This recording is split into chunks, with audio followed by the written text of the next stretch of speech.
ನಮ್ಮಲ್ಲಿ hostel facility ಬಂದು girls ಮತ್ತು ಬಾಯ್ಸ್ಗೆ ಸಪ್ರೇಟ್ ಆಗಿದೆ. ಗ್ರೌಂಡ್ ಅಂತ ಬಂದಾಗ ಅವ್ರಿಗೆ ಕ್ರಿಕೆಟ್ ಆಡ್ಲಿಕ್ಕೂ ಅವಕಾಶ ಇದೆ. ಕ್ರಿಕೆಟು, ವಾಲಿಬಾಲು, ಬ್ಯಾಡ್ಮಿಂಟನ್ ಕೂಡ ವ್ಯವಸ್ಥೆ ಇದೆ. ಒಂದು ರೂಮಲ್ಲಿ ಇಬ್ಬರು ಸ್ಟೂಡೆಂಟ್ ಆಗಿ ಅವಕಾಶ ಕೊಟ್ಟಿದ್ದಾರೆ. ಊಟದ ವ್ಯವಸ್ಥೆ ಇರುತ್ತೆ, ಕ್ಯಾಂಟೀನ್ ಇರುತ್ತೆ, ಜಿಮ್ ಇದೆ, ಸ್ಪೋರ್ಟ್ಸ್ ರೂಮ್ ಅವೈಲಬಿಲಿಟಿ ಇದೆ. ನಾವು ಫ್ರೀ ಟೈಮಲ್ಲೆಲ್ಲ ಹೋಗಿ ಸ್ಪೋರ್ಟ್ಸ್ ಆಡ್ಬೋದು, ಜಿಮ್ ಮಾಡ್ಕೋಬೋದು, ಮತ್ತು ಮಾರ್ನಿಂಗ್ ಯೋಗ ಸೆಕ್ಷನ್ನು ನಡೆಯುತ್ತೆ ನಮ್ಗಳಿಗೆ.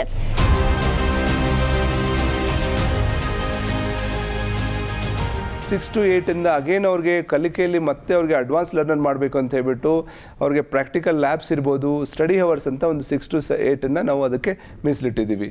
ಜೊತೆಗೆ ಈಗ ಅವ್ರಿಗೂ ಪೇರೆಂಟ್ಸ್ ಬಂದಾಗೂ ನಾವು ಅವ್ರಿಗೆ ಉಳ್ಕೊಳ್ಳಿಕ್ಕೆ ಗೆಸ್ಟ್ ಹೌಸ್ ಕೂಡ ಒಂದು ವ್ಯವಸ್ಥೆ ಮಾಡಿದ್ದೀವಿ. ಮ್ಯಾಕ್ಸಿಮಮ್ ಫ್ಯಾಕಲ್ಟೀಸ್ ಹೊರಗಡೆಯಿಂದ ಇರೋದ್ರಿಂದ ಅವ್ರಿಗೆ ಸ್ಟಾಫ್ ಕ್ವಾರ್ಟರ್ಸ್ ಕೂಡ ಸೌಲಭ್ಯ ಇದೆ. ಸೊ ನಾನು ರಾಯಚೂರಿಂದ ಬಂದು ಹಾಸ್ಟೆಲಲ್ಲಿ ಉಳ್ಕೊಂಡಿದ್ದೀನಿ. ಹಾಸ್ಟೆಲಿಂದ ಕಾಲೇಜಿಗೆ ಬಂದು ಓದ್ತೀನಿ. ಮತ್ತು ಹಾಸ್ಟೆಲಲ್ಲಿ ವೀಕೆಂಡ್ಸಲ್ಲಿ ಸ್ಪೋರ್ಟ್ಸ್ ಇರುತ್ತೆ, ಮತ್ತು ಬೆಳಗ್ಗೆ ಟೈಮ್ ಯೋಗ ಇರುತ್ತೆ, ಮತ್ತು ಈವ್ನಿಂಗ್ ಸ್ಟಡಿ ಅವರ್ಸ್ ಇರುತ್ತೆ, ಮತ್ತು ಜಿಮ್ ಫೆಸಿಲಿಟಿ ಕೂಡ ಇದೆ.